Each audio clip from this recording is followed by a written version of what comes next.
networks. MSNBC, 85% opinion now, 15% reporting. That must be about 4 a.m. I miss it. Fox News, 55% opinion, 45% reporting. That's about right.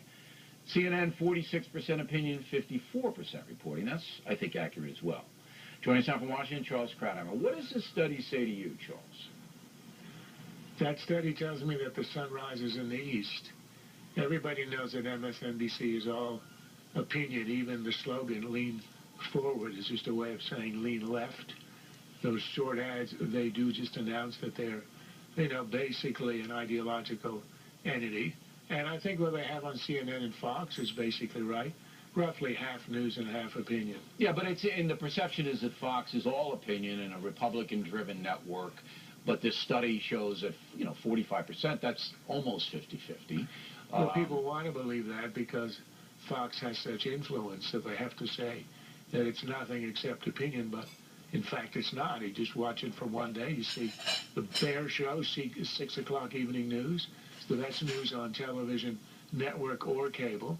And that's where I would go to receive my news, even if I weren't here. That's because you're on that show, and Well, I'm saying, even my mother would watch it if I weren't on. Local news. I worked it for a lot of years. I was here in New York City at WCBS TV, and we had a lot of influence back then.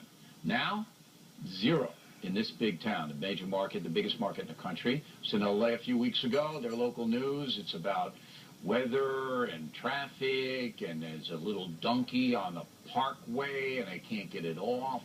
And 80% of the stories in this study on local news don't run more than a minute. So I think that's just evaporated.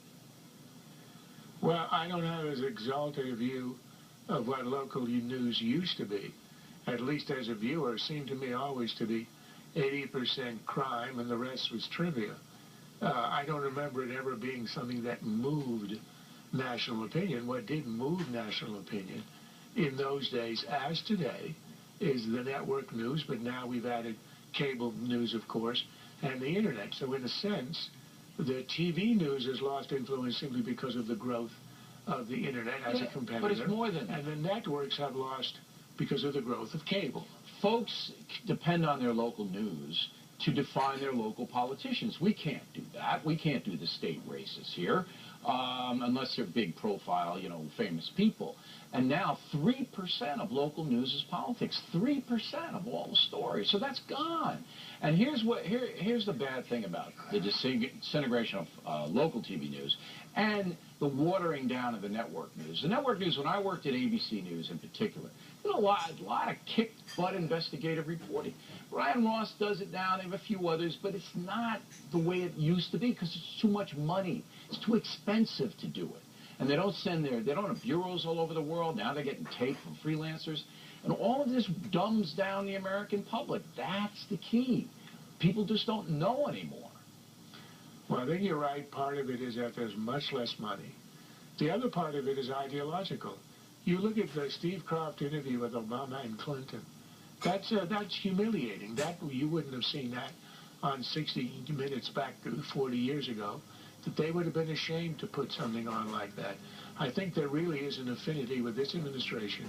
Well, I mean, I'm sure in the Bush years there was a lot of hard-hitting stuff because they were opposed to Bush, especially after the Iraq War went south. Then they felt all guilty. They should have done X, Y, and Z in the beginning.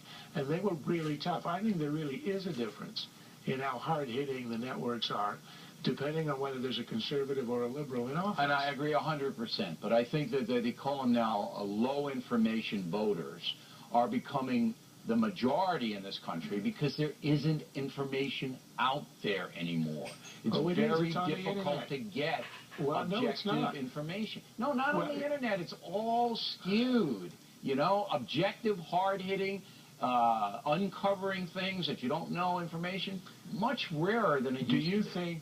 Do you think the Times or the Post or the Globe or the LA Times 30 years ago was objective? What you had then was a liberal monopoly on the networks, on the major papers, on the news magazines, on the colleges and universities, on Hollywood. They had all of what Lenin would call the commanding heights of the culture. The difference is that now we have a few dissenting independent sources, Fox News, one page of the Wall Street Journal, and talk radio. And that creates an atmosphere, and the internet, where you have real ideological competition. So I think it's an advance over where we were 30, 40, 50 years ago. All right, Charles, thanks very much as always.